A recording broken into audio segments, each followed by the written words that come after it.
Hello everyone, ఎలా ఉన్నారు? బాగున్నారా? మీరందరూ బాగుండాలని టీబీ వ్యాధి గురించి తెలుసుకుందాం. టీబీ వ్యాధి అన్న క్షయ వ్యాధి అన్న ఒకటేనండి. ఇది విపరీతంగా 2 వారాలకు మించి జ్వరం వస్తుంది.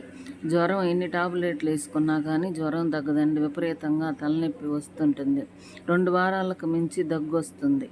దగ్గు వచ్చినప్పుడు కళ్ళు పడుతుంది. ఆ కళ్ళలో రక్తపు చారలు పడతాయి, రక్తం పడుతుంది. ఇట్లా దాన్ని నిర్లక్ష్యం చేయకూడదు. విపరీతంగా నీరసంగా ఉంటారు. నీరసంగా ఉండి దగ్గటం, తొమ్మటం ఇట్లాంటి లక్షణాలన్నీ ఉంటాయండి. ఇట్లా చూడండి, ఎంతో తలనొప్పి, విపరీతమైన భారంగా మనిషి ఏ పని చేసుకోలేకపోతూ ఉంటారు. విపరీతంగా బరువు తగ్గిపోతారు. ఇప్పుడున్న బరువు కంటే త్వరగా బరువు తగ్గిపోతూ ఉంటారు. దగ్గు, జ్వరం, చర్మం మీద ర్యాషెస్. మనం దగ్గినప్పుడు కోట్లు సూక్ష్మ క్రిములు అనేవి బయటికి వస్తాయి. దగ్గినప్పుడు కర్చీఫ్ అడ్డం పెట్టుకోవాలండి. ఏమీ తినాలని అనిపించదు.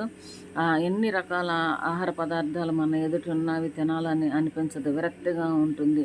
ఆహారాన్ని చూస్తేనే విరక్తిగా అనిపిస్తుంది. తినాలని అన్నట్లు అనిపిస్తుంది. ఎంతో విరక్తిగా ఉంటుంది. కాబట్టి త్వరగా బరువు పెరిగిపోతారు. విపరీతంగా త్వరగా బరువు తగ్గిపోతూ ఉంటారు. ఇట్లా తగ్గిపోవటం వల్ల ఇది టీబీ వ్యాధి లక్షణాలే అని మనకి గుర్తుంచుకోవాలి. ఇమ్యూనిటీ సిస్టమ్ దెబ్బతిన్నప్పుడు ఇలాంటి రోగాలు అనేవి ప్రమాదకరమైన రోగాలు వ్యాప్తి చెందుతూ ఉంటాయి. మన బాడీలో ఇమ్యూనిటీ పవర్ అంటే వైరస్ని మనం అడ్డుకోవచ్చండి. ఇలాగా వైరస్ను ఏ వ్యాధి అయినా కానీ ఉన్నప్పుడు ఇమ్యూనిటీ పవర్ ఉంటే ఇట్లాగా మనం అవాయిడ్ చేయొచ్చు.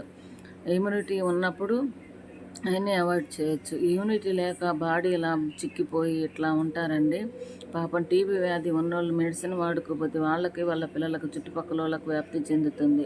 మనకు సిమ్టమ్స్ కనపడ్డప్పుడే డాక్టర్ చేత చెకప్లు చేయించుకొని మెడిసిన్ వాడుకుంటే దాన్ని 6 నెలల్లో మనం తగ్గించవచ్చు అండి. 6 నెలలు ఖచ్చితంగా కంటిన్యూషన్గా గవర్నమెంట్ మనకి మందులు సప్లై చేస్తుంది ఫ్రీగానే. ఆ మందులు వాడుకోవటం వల్ల మనం చాలా కాలం బ్రతకటానికి అవకాశం ఉంటుంది. ఆ వ్యాధి ఉన్నవాళ్ళు, మందులు వాడేవాళ్ళు ప్రత్యేకమైన వస్తువులు, బెడ్ కానీ ఇలాంటివి వాడుకోవాలి.